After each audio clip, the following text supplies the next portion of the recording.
Hello po mga katambay, muli po si Kamanong po sa Tambayang Makabayan. Ito po, pag-usapan po natin ang Senado at ang Kongreso na sa bagong Pilipinas, isa ito sa magbabangon ng ating bansa sa kahirapan. Painggan po natin sa tayo magkomento mga katambay. Ito po. Nais ni Senator Amy Marcos na malaman kung sino ang nagbayad para sa charter change ad na EDSA Puera. Ito ay matapos kumpirmahin umano ni People's Initiative for Reform, Modernization and Action o PIRMA lead convener Noel Oñate na 55 milyong piso ang ginastos sa patalastas na ito. Ayon kay Senator Marcos, sinasabi ni Oñate naggaling umano sa kanya sariling bulsa ang kalahati ng naturang halaga habang ang kabuuan ay mula naman sa mga donasyon. Gayman, hindi pa nito na isusumite sa Senado ang listahan ng mga sinasabing donor. Hindi ko kilala si Mr. Oñate. Palagay ko, nakita ko na rin yan kung saan-saan. Subalit, hindi ko rin alam kung saan nanggagaling ang pera niya, kung ano negosyo niya, at bakit siya may kakayahan mamigay lamang ng basta ng napakalaking halaga. Yan po mga katambay. Nakita po natin ang ating mga magbabangon kasama ng bagong Pilipinas. Ang mga senador, kongreso. Nakita niyo naman po, kung totoo po, ang halagang yan, ginastos lang mga katambay sa TV ad. Di ba? 55 million? Naniniwala ba tayo doon sa isang congressman na sinasabi ni Senator Amy na galing sa sarili niyang bulsa, maglalabas ka ng 55 million? Di po ba? Nagbawas pa. Nagbawas pa yung congressman, mga katambay. Kalahati lang daw yung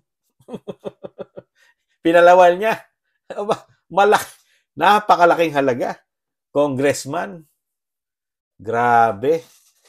Tingnan nyo nga po, mga katambay. TV ad pa lang. Di po ba? Sa pananaw ni Kamanong, yung mga pera ng ating bayan, ng mga, tayong mga Pilipino, nasasayang, di ba, sa ganito klase ng mga politiko sa ating bansa, di ba? Na walang awa, walang panghihinayang sa pera natin kung lustayin, di ba? Pero ano din po di ba? Politiko, ang may-ari ng istasyon, oligarko, sila. Pera ng bayan, pera ng tao, taxpayer, ibibigay sa oligarko. Di ba? TV ad. TV station. Ganun po Ginagawa pong gatasan ang ating kabangyaman. Di ba? Ang mga naghihirap nating kababayan na nagbabayad ng buwis, mga OFW natin, di ba? Ang lalaki ng mga binabayad din ng buwis. Di ba? Yung mga kababayan natin, kahit sabihin mo, na meron tayong mga kababayan sa ibang bansa na sila na mga citizen na, nagpapadala pa rin ng pera yan. Mga katambay, sa Pilipinas, may mga kamag-anak, pamilya pa rin yan. Di po ba? Tapos ganito lang mababalitaan natin sa Kongreso, sa Senado. Di po ba? Iimbestigahan. Pero ang tanong, bibilib ako sa'yo, Senator Amy Marcos, bibilib ako sa'yo. Pag meron ka na ipakulong dyan, sa iniimbestigahan nyo. Ang lalaki ng numero. Di po ba, katambay, mga kababayan? 55 million. Wala pa dyan yung mga probinsya na pinamimigay nila. Di po ba? Para lang doon sa pirma ng PI na yan, dyan sa Chacha na yan, sa People Initiative na yan, di ba? Initiative. Gaano kalaki? Wag nyo kaming bulahin, mga congressman, na galing sa bulsa nyo yan. Tama. Tatama rin naman yan Di umano, galing sa kabangyaman, binigay sa inyo yung pondo, kayo namin hawak, ibinulsa nyo. Doon tatama siguro yon. Dahil naibulsa nyo na, di umano. Di po ba? Kaya sasabihin nila, galing sa bulsa ko yan. Pero yung pinagmulan, di umano, budget yan na binigay sa akin ng taong bayan. Ako na may hawak, Kaya naibulsa ko na. Kaya ang suma, akin yan. Galing sa bulsa ko yan. Di po ba? Tambay. Ganyan po tayo paikutin ng ating mga politiko, lalo sa mga matataas. Di po ba? Matataas na ating mga politiko. Pangulo, Senado, Kongreso. Ang Senado, Kongreso ang gumagawa lahat ng kaperahang budget. Lahat ng budget natin nagmumula sa Kongreso, Senado. Sila po lahat ang gumagawa kung paano nila paparti-partihin ang pera. Di ba? Kaya baliwala po sa kanila. Walang panghinayang. Ang problema, di ba? Inuuna nilang gastusan itong lintik na PI na ito, lintik na PI na ito. Samantalang, yung Davao de Oro o Del Oro o something, basta Davao, ilang araw binabaha, humihingi ng tulong sa nasyonal dahil nagugutom, supply na mapapangailangan nila ron. No, hindi na nila kayang suportahan ng probinsya, humihingi sa nasyonal. Pero mga politiko natin, TV ad lang dahil doon sa sinasabi lang PI, 55 million. Ilang sakong bigas ang mabibili niyan, mga tambay, di ba?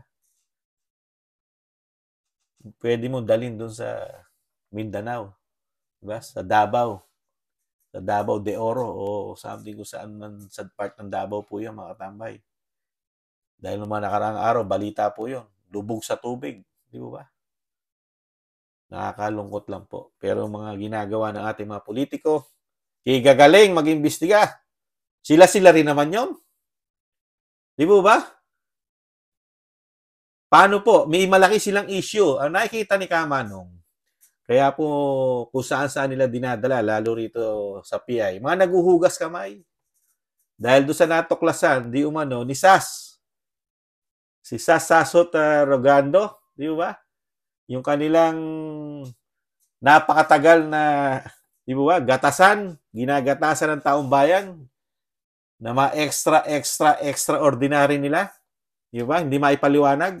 At naglalakihan nilang mga budget sa mga travel fund nila magmula sa presidente, speaker, di ba? Sa speaker, sa Senate President, di ba? Na hindi sila pwedeng kunan ng resibo, hindi sila pwedeng i-audit, pipirmahan lang nila, ubos na yung pondo nila sa loob ng isang taon, pirma lang. Di ba? Na-twist na nila yon. Di ba? Wala na yon. Napatungan na ng PI yon sa kanong kay Pangulong Duterte, sa mga Duterte.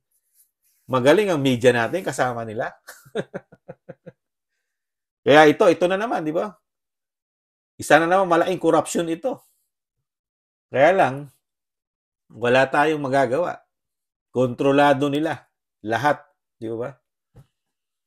Ano magagawa ni Juan de la Cruz? Ang tanging magagawa lang, wag na silang iboto. Di ba? Yan po ang klase ng ating mga senador, congressman. Ay, nako. Wala rin patutunguhan po ito sa tingin ni Kamanong investigasyon na ito. Hanggat wala sila na ipapakulong na congressman, mag-sample kayo. Senator Amy, mag-sample ka. Para bumilib sa iyo mga Pilipino. Ang lalaki ng numero, korupsyon na inuubos nila sa PI ko. Kuno na iniimbestigahan nyo. Kung gaano kalaki yung mga perang nakalaan para dyan sa PI. Di ba? Na ginagasta nila. Isa na ito, sinabi nyo, 55 million. Pera pa yung mga natuklasan pa nung una. Mga papirma. Na gaano karami yung pera ang nilabas din nila ron. May sa Bicol, may sa Davao, di ba? Ipakulong nyo po nang kami makita namin na talagang ang Senado para sa bayan, hindi para sa bulsa. Di ba? Yun lang po yung mga tambay. Ang komento ko dito sa walang kamatayan na PI ng Senado at Kongreso. Muli po, si Katambay Manong po sa Tambayang Makabayan ni Kamanong. Nag-iwan pong hay nako. Pilipinas, laban lang, may pag-asa pa tayo, tiis-tiis lang po. Bye-bye. Paalam.